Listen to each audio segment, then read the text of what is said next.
விவசாயம் பண்ணியிருக்கோம். இந்த டைம்ல தர்பூசணிக்கு விலையே இல்லைங்காங்க. ₹1 ₹2 கிலோ போயிட்டு இருக்கு. ஆனா அப்படி போனாலுமே விவசாயிகளுக்கு நஷ்டமே தவிர வியாபாரிகள் எப்படியும் கிலோவுக்கு ₹10 பார்த்துடுறாங்க இடைத்தரகர்கள். இந்த தர்பூசணி மட்டும் இல்ல, முருங்கைக்காய் அன்னைக்கு கேக்குறேன், ஒரு கிலோ ₹1, தக்காளி ₹2, தர்பூசணி ₹2.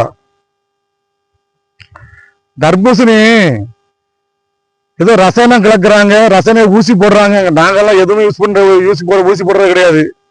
எல்லாம் இயற்கை முறையில தான் நாங்க இயற்கை உரங்கள் தான் போடுறோம்.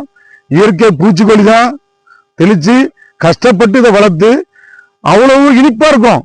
ஆனாலும் ஏதோ ஒரு நபர்கள் இப்படி சொல்லி விவசாயத்தையும் விவசாய பொருட்களையும் கெடுக்கிறதுக்கு பண்ணிட்டு இருக்காங்க. விவசாயி வாழ்ந்தாதான் மக்கள் வாழ முடியும். அந்த ஒரு அடிப்படை விஷயம் கூட மக்களுக்கு தெரிய மாட்டேங்குது.